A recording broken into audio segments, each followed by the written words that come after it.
warahmatullahi wabarakatuh. Alhamdulillahirabbil alamin. Assalatu wassalamu ala asrofil anbiya'i wal mursalin wa ala alihi washabihi rasulillahi ajmain. Puji syukur marilah kita curahkan kepada Allah, karena berkat beliaulah kita masih bisa membuat tugas video ini. Selawat berangkatkan salam tak bosan dan tak lupa dan tak bosannya kita kirimkan ke ruh junjungan besar, yakni Nabi Muhammad SAW, yang berlafazkan Allahumma sholli ala sayyidina Muhammad wa ala ali sayyidina Muhammad. Baik, di sini saya akan menjelaskan surah Al-Mudatsir ayat 30 sampai 31. Yang dimana dalam surat Al-Mudatsir ini yang pertama itu saya akan baca surahnya, selanjutnya saya akan baca artinya, dan selanjutnya saya akan menjelaskan asbabun nuzul yang terkandung dalam surat Al-Mudatsir ayat 30 sampai 31, dan selanjutnya saya akan menjelaskan nilai-nilai pendidikan yang terkandung dalam surat Al-Mudatsir ayat 30 sampai 31. A'udzubillahi minasyaitonirrajim. Bismillahirrahmanirrahim. 'Alaiha tis'ata asyara wa ma ja'alna ashaban nari illa malaikatan wa ma ja'alna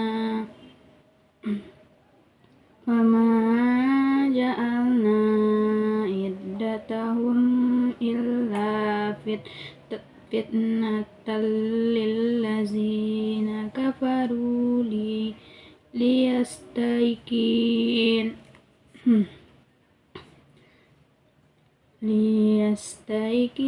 allazina utul kitaba wa yazadadal lazina amanu imana wa la yartabal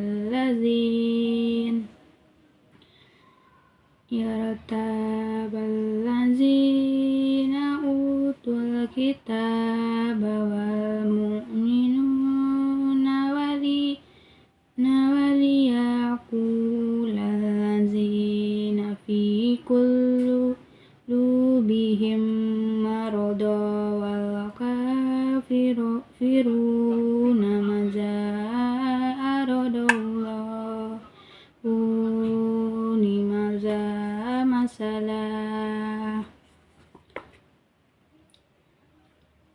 limaza masalan kazalika yudillahu man yasha'u wa yahdi man yasha'u wa ma ya'lamu junuda rabbika illa huwa ma hiya illa zikra lil bashar.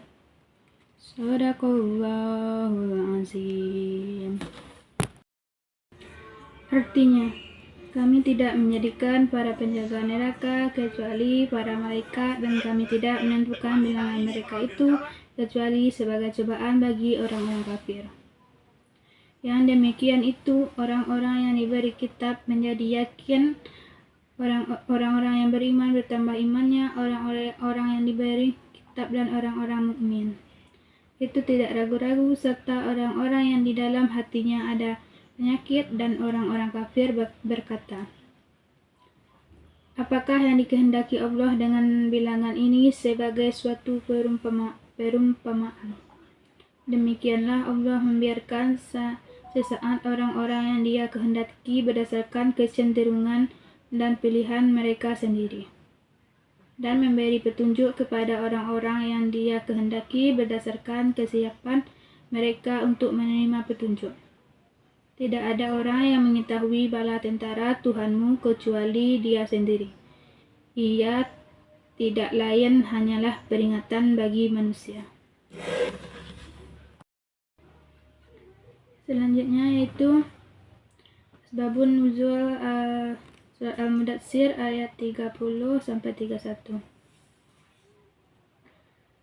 Ibnu Abi Hatim dan Al-Baiki dalam kitab Al-Bats meriwayatkan dari Al-Bar bahwa beberapa orang Yahudi bertanya kepada salah satu sahabat Nabi SAW tentang para penjaga neraka.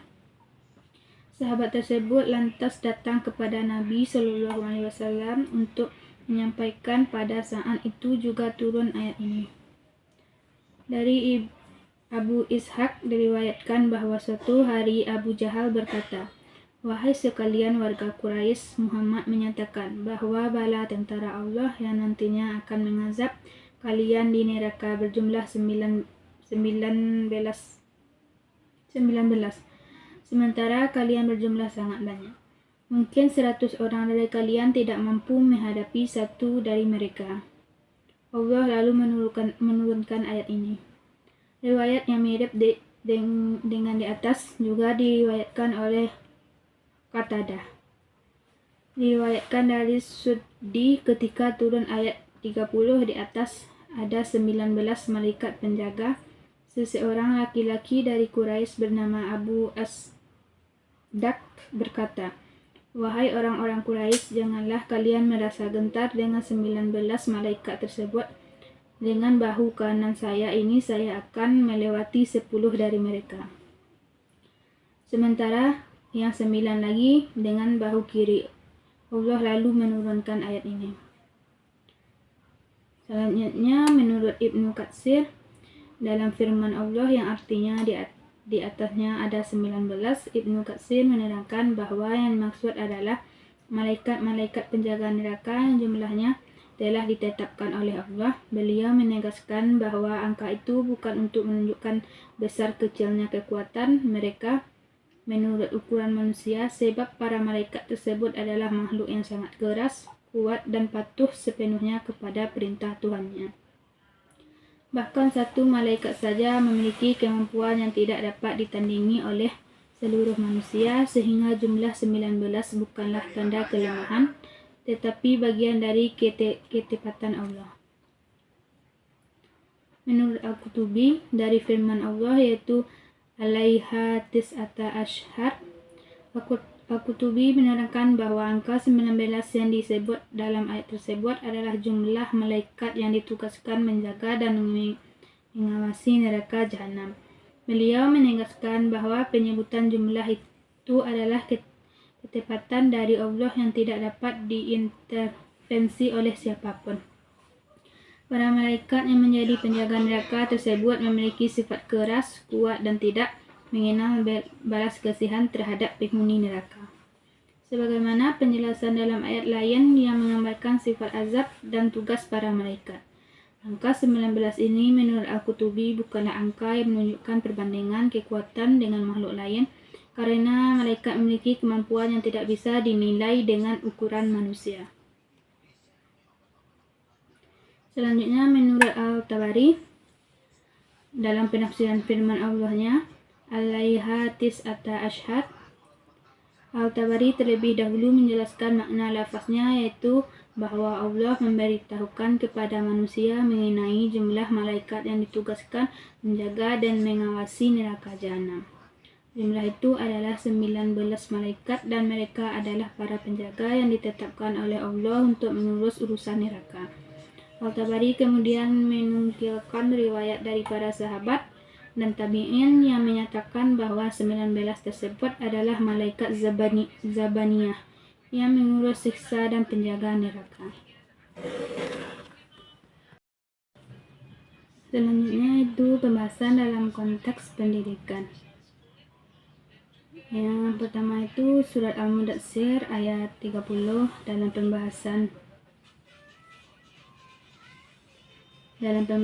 mengenai firman Allah alaiha tis'ata ashhar, Quraisy menerangkan bahwa penyebutan jumlah malaikat penjaga neraka bukan ditunjukkan sekadar untuk memberikan informasi tentang jumlah mereka, tetapi lebih baik untuk mendidik manusia tentang kesadaran moral dan keseriusan tanggung jawab hidup.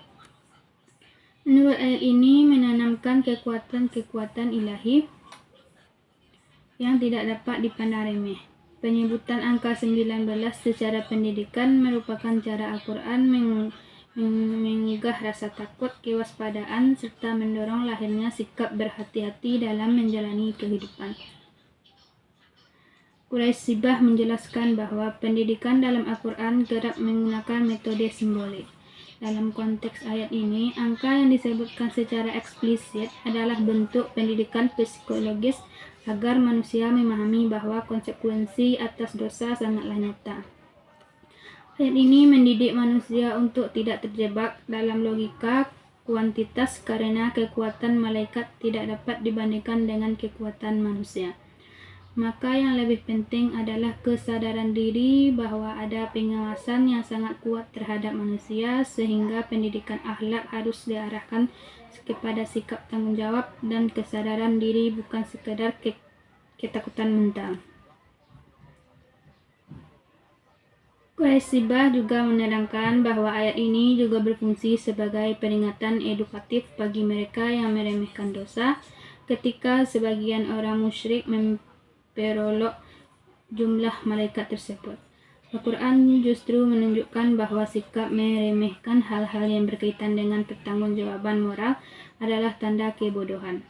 Dengan demikian, pesan pendidikan dari ayat ini adalah menumbuhkan kesadaran mendalam tentang konsekuensi moral, membangun ketaguhan iman, dan menanamkan karakter hati-hati dalam menjalani hidup. Keseluruhan pesan ini merupakan bagian dari strategi pendidikan Al-Quran yang menekankan keseimbangan antara rasa takut, tanggung jawab, dan kedewasaan iman. Kedua, Surat Al-Mudatsir ayat 31. Dalam penjelasan tentang ayat ini, Quraisybah menyampaikan bahwa penyebutan jumlah malaikat penjaga neraka tidak sekedar informasi angka, melainkan bagian dari pendidikan keimanan dan pembentukan kesadaran manusia. Ayat ini menggambarkan bagaimana Allah menempatkan rincian tertentu seperti sarana untuk menguji, menguatkan, dan menyaring kualitas batin manusia. Pendidikan dalam ayat ini diarahkan agar manusia memahami bahwa iman bukan hanya soal penerimaan rasional, tetapi juga keikhlasan dalam menerima ketentuan Allah.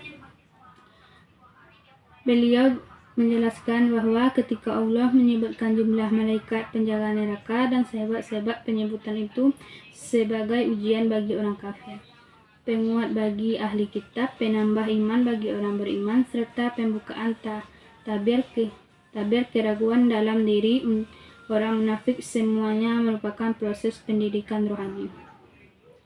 Ayat ini mengajarkan bahwa manusia dididik melalui kejernihan hati, bukan hanya melalui hitungan logis. Mereka yang hatinya bersih akan bertambah imannya ketika mendengar ketentuan Allah, sedangkan mereka yang hatinya kotor akan tergelincir oleh keraguannya. Quraisybah Sihah menekankan bahwa dari sisi pendidikan ayat ini mengajarkan bahwa keteguhan iman dan kesiapan menerima kebenaran adalah syarat utama keberhasilan pendidikan spiritual. Orang-orang yang selalu menolak, meragukan, dan memperolok akan sulit menerima pelajaran. Sebaliknya, orang-orang yang hatinya terbuka akan terus berkembang dari apa yang ia ketahui. Ayat ini membentuk pola pendidikan yang menekankan pentingnya kesiapan hati dalam menerima ilmu dan bimbingan. Baik, itulah yang dapat saya sampaikan pada pembahasan surat Al-Mudatsir ayat 30-31. Kalau ada kata-kata saya yang salah atau penjelasan saya yang kurang tepat, saya mohon maaf. Saya sudahi dengan Assalamualaikum warahmatullahi wabarakatuh.